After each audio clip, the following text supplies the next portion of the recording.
Welcome to Healthy Living. I'm Lori Johnson. Thanks for tuning in today.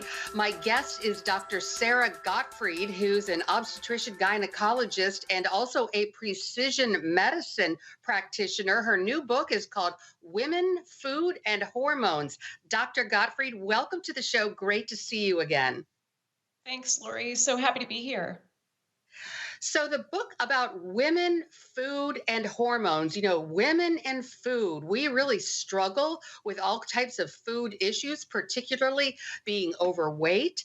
But we oftentimes don't really think about the connection with hormones. And that's what this book is all about.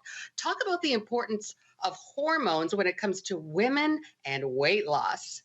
Well, this is really the missing piece, Lori. When I last saw you, I weighed about 20 pounds more than I do now. And at that time, I was trying the ketogenic diet with my husband. He lost 20 pounds. I gained weight. And I hear that from so many of my patients and followers. So I think it's really important to realize that the missing piece is hormones. Women need to do a ketogenic diet that's adapted for them. And so when you talk about the ketogenic diet, it's hard to believe anybody could really not know what that is because it's all the rage and it has been for years now. And it's basically a really low carbohydrate diet that's high in fats. And as you say, it's sort of a diet that was developed by a man and works really well for men, but women are sort of left out in the cold when it comes to the traditional ketogenic diet. Can you explain why? Well, we're left out in the cold because about 80% of the research on the ketogenic diet and what's known as metabolic health, or how fast or slow you burn calories, how flexible you are with burning fat versus burning carbs, what we know is that only about 20% of the research participants have been female. So it really took me doing my own research, experimenting first with my body, and then trying this keto adapted for women on my own patients to see what we need in place to really help to balance your hormones. The problem with going too low carb, Lori, is that it has three effects. It can trigger a stress response, which raises cortisol that can block belly fat from being lost. Number two, it can cause problems with serotonin, make it harder to sleep. And number three, it can raise your reverse T3, which can block thyroid function. So you have to get the dose of carbohydrates right, not too much that it causes belly fat to accumulate, but not too little that your thyroid is struggling, you're feeling stressed and you can't sleep. I really love how you just talk about the various hormones and how they interact and are so important. And what I found really fascinating about your book is that our food, the things that we eat, can actually regulate our hormones. So if our hormones are sort of out of whack, we can actually bring them into homeostasis, into balance, right? That's exactly right. And this is what was missing for me when I was trying to lose that 20 pounds. No amount of exercise or dieting is going to work if your hormones are out of balance. So, when it comes to hormones, you want to make sure that a number of them are in the right place. Insulin, because that determines whether you're going to store or burn fat. It also is important to know about your testosterone. A lot of people think of that as the male hormone, but in women, it is the most abundant hormone that we have. So you've got to pay attention to testosterone as we get older. And then growth hormone is another important one, especially for growth and repair of your muscles, your metabolic rate, and belly fat. So, a lot of women are so interested and are wondering about whether their hormones are in balance. We are obviously emotional creatures, and sometimes when we get really frazzled or get upset easily or have difficulty losing weight, we wonder what is going on with us hormonally. So, how can a person know whether their hormones are in balance? Well, I think the place to start is with the questionnaires that I have in my book. So I've got a metabolic questionnaire. I also have one about growth hormone, things like do you have longitudinal lines on your fingernails? I also have one on testosterone. These are the same questions that I use in my medical practice. So that's really the best place to start. You don't have to measure your hormones before you go on this 4-week protocol, but I always advise getting your hormone panel done because that tells you where you're starting. So you talk about your 4-week Gottfried Protocol, the Gottfried Protocol, and this 4-week plan. Talk about what a person can expect to achieve if they go on it. Well, the thing to really focus on is that it's going to help your hormones get back into balance. When that happens, you feel more energy. You've got mental acuity, so you can really focus and concentrate. You've got better memory. It also helps you with just rolling with the punches. Dealing with some of the stressors that we inevitably face. The three parts that I walk people through are in a particular sequence. So it starts with detoxification, then nutritional ketosis, and then finally intermittent fasting, since that allows people to eat more carbohydrates.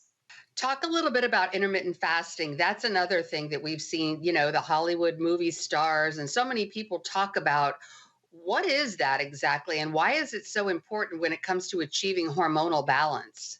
Intermittent fasting is really fascinating because it's almost like a loophole that we have in our genetics that allows us to get into ketosis. So when you fast overnight, doing what I call a circadian fast, you're doing most of it while you're sleeping. I advise that you don't eat for 3 hours before you go to bed. So, for instance, you might finish eating at 8 p.m. and then eat again the next day at 10 a.m. So that allows you to have a 14-hour overnight fast.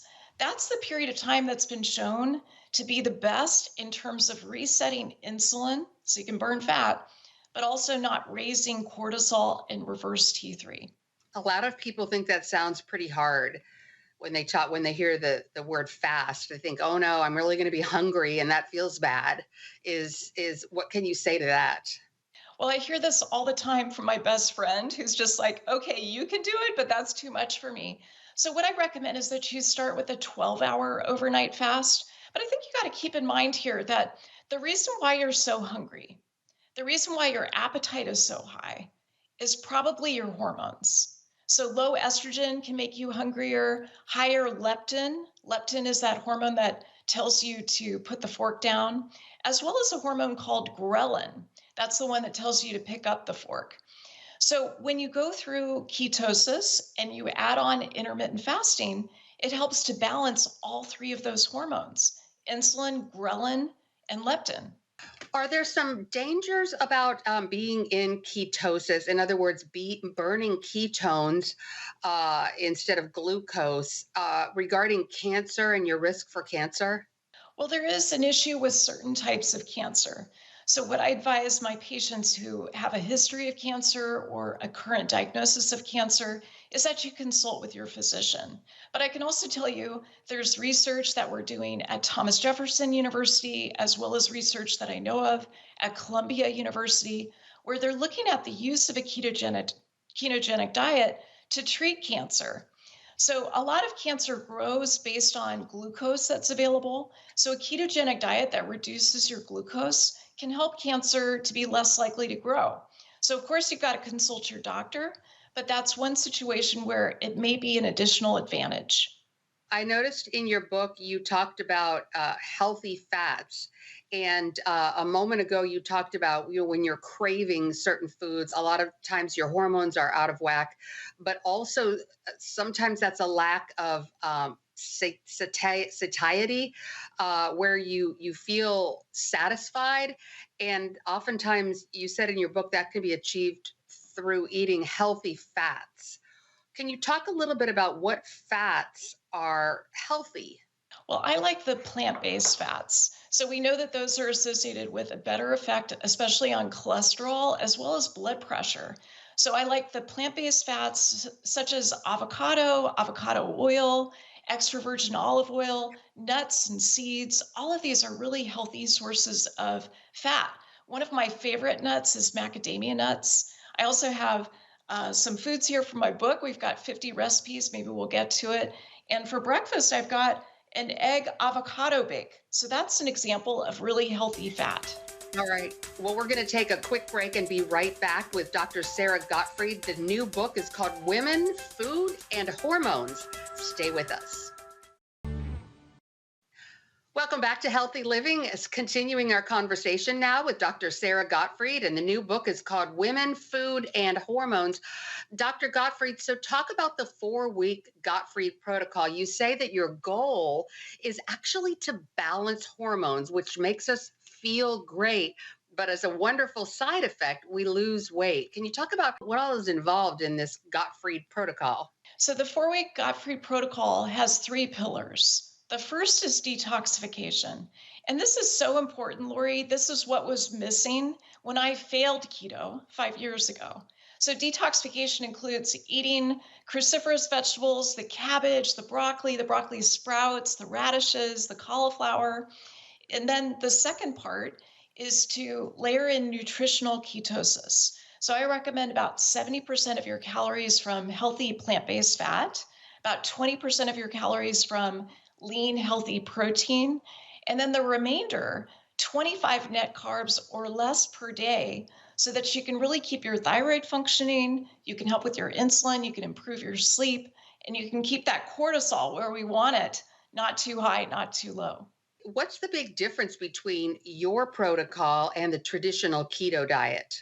Well, the piece that was missing for me was that I wasn't detoxifying first. And this is super important. It really was the missing ingredient. And what we know is that we all carry toxins in the body. We're born pre-polluted, unfortunately, with hundreds of different toxins that we're exposed to. Mostly it's your liver and your gut that works on detoxification. But the chemical processes that happen in your liver can sometimes become sluggish. And that was the case for me. So when I went on keto for the first time and I was eating so much fat, I just couldn't get rid of it the way that I needed to. So that's where we want to detoxify with things like the cruciferous vegetables, also the allium vegetables. So that's onions, leeks, garlic. That really helps you with raising your glutathione level. And glutathione is a way of helping support your hormones, supporting detoxification, and also getting rid of the rust, which we think of as oxidative stress in the body. A third part that I think is so essential is that you've got to be pooping every day. You have to poop every morning for keto to really be the most successful.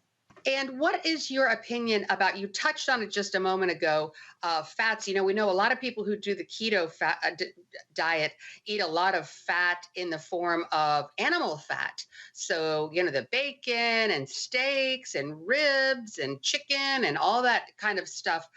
Where do you come down on that? So I think you have to be careful about animal fats and animal protein. Here's why. Some of us, myself included, have a particular gene variation that's associated with more insulin resistance when we eat saturated fat. So that's my particular problem.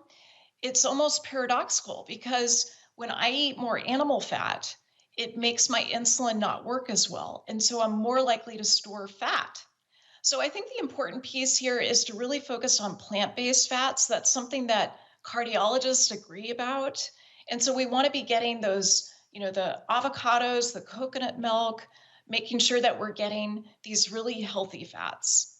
And when it comes to carbohydrates, we know that the traditional keto diet is very low in carbohydrates, but you actually allow what you call carbohydrates that are sort of like the vegetable type, and you call them net carbs. Can you explain what net carbs are? Well, one of the issues with keto that I see every day in my practice is that people, women especially, are not getting enough carbs. So, another thing that we know from the research on keto is that it can harm the microbiome, that collection of microbes that are in your gut, both benevolent and less benevolent. So, we want to make sure that we're feeding them with healthy carbohydrates or slow carbs. So, net carbs is basically total carbs less fiber. So for an example, if we talk about an avocado, so half an avocado has about 6 carbohydrates. It has 5 grams of fiber. So the net carbs are 1. Talk about some of the recipes that you have in your book. Well, we've got about 50 recipes in the book. I'll show you some of my favorites. This is a vegetable fettuccine Alfredo. So I'm a big fan of swaps, making sure that you've got a lot of the foods that you love the most. This is taco salad, which I'm planning to have today for lunch. I've also got this beautiful turmeric braised cinnamon chicken. That's one of my favorites. For the kids and also for adults, especially husbands, I've got this nut crusted chicken. This is almost like fried chicken. But the problem with fried chicken is that it combines high carbs with high fat and not healthy fat. So here we're going lower carb. We've got low net carbs of less than 7 per meal, together with the right amount of protein. A final recipe I'll share with you is baked Jerusalem artichoke with thyme and lemon. I absolutely love this recipe. All right, we're going to take another quick break and be right back with Dr. Sarah Gottfried. The book is called Women, Food, and Hormones. Stay tuned. Protect your heart. Welcome back. We're continuing our discussion with Dr. Sarah Gottfried, author of the brand new book called Women, Food, and Hormones. So, Dr. Gottfried, I love the idea of balancing our hormones by eating right. And so by following your plan, in 4 weeks, we should balance our hormones. And as a wonderful side effect, lose weight. Talk about the way we will feel, though, when our hormones are balanced. The key with your hormones being balanced is that you have better energy. So a lot of my patients complain of fatigue. This is a food plan that really helps you with energy because it gets you to produce something called ketones. That's from burning fat. And ketones do a few things. They give you this ability to focus. So they give you mental acuity. It's almost like, oh, like hearing the angels singing. It's so good for memory. It's even been studied for early cognitive decline and for people with Alzheimer's disease. The other thing that you feel is that your sex drive might be better. So I think a lot of women struggle with their sex drive after kids, sometimes in perimenopause and menopause. It can help you with fitting into your clothes. So I pay a lot of attention to metabolic health. This is not about diet culture, but a big part of fitting into your clothes is making sure that you're metabolically healthy. I just love that idea that, we're not really going for that, magazine look, the typical look of being skinny or, really worrying about the way you look, but really about your health and the way you feel. But as a fantastic byproduct of all that, you end up looking really, really good. But it's really important that women feel well to you. And I noticed in your book, you spent so much time talking about how medicine is really different for women and men. Can you elaborate on that a little bit? Medicine is very different. I feel like what I notice as a woman who is in perimenopause, I notice that I get dismissed more. And I'm a physician, so I know if I'm experienced getting dismissed or having my symptoms of fatigue or trouble with weight loss brushed off by my doctor, I know that millions of other women are also experiencing that. And it has to change. So we've got some bias that exists when it comes to research. We know that most research is done on men. It's assumed to apply to women. And yet women are not, men with breasts. We've got very different hormonal exposures. We've got very different hormonal balance. And so the way that we eat really needs to be different. And it's really wonderful. A lot of women will appreciate hearing your personal testimony and can often relate to it themselves. So if you are married, for example, or your boyfriend is telling you what works for him, how he loses weight, and when he's on a diet, and what works for him, and why can't you just do the same thing? This answers the question of why what works for men doesn't really work for women, right? That's exactly right. I mean, I see so many women who struggle with this very issue. Whether it's the ketogenic diet or another food plan, they just see that their male partner is getting all the benefits. So the way that we close that gap is to really pay attention to hormones. So the hormones that I think you really need to focus on when it comes to fitting in those beautiful clothes in your closet are insulin, growth hormone, and testosterone. Well, this is fascinating information. We're going to take another quick break and be right back with Dr. Sarah Gottfried.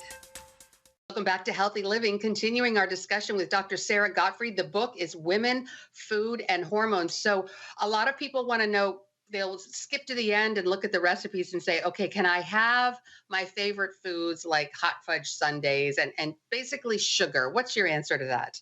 So, the problem with sugar is that it really wreaks havoc on your hormones, especially insulin, but also leptin and testosterone. So, testosterone is that hormone that really helps us with confidence, with agency. It's known for its benefits with sex drive, but it also helps you see a response with the exercise that you're doing. So, I would say no to sugar, but we can get you some comfort food that I think you'll enjoy. So, one of my favorites, for instance, is this dark chocolate pudding. I absolutely love it. It is so delicious, so satisfying, and it's got very few net carbs. I also have a dark chocolate coffee cake that I think is delicious. I absolutely love this. And so there are certain breads, as long as they're baked in a certain way, I've got a few bread recipes in the book that really allow you to get some of that pleasure without ruining your metabolic health, without ruining your hormones. Well, this is wonderful information, and the recipes are just fantastic. And I would like to say one other thing, as someone who has tried this, is you stop actually craving sugar as much when your hormones are balanced, right? That's such an important point, Lori. I'm glad you brought that up. I mean, the benefit of going on a ketogenic diet and doing it in this particular sequence, men can do it too, but it's really designed for women. What we know is that it makes you feel satisfied. So you're not going to crave the carbohydrates, you're not going to crave the sugar. That's something that most people experience only at the beginning, like the first few days. So once your hormones are in place, you're going to find that food is more neutral. In fact, I would even go so far as to say you can develop food freedom. Well, unfortunately, we're out of time. Dr. Sarah Gottfried, thank you so much for being here. It's wonderful to see you again. Thanks, Lori. Once again, the book is called Women, Food, and Hormones, a 4-week plan to achieve hormonal balance, lose weight, and feel like yourself again. And thank you for tuning in to this edition of Healthy Living. I'm Lori Johnson. We'll see you again next time.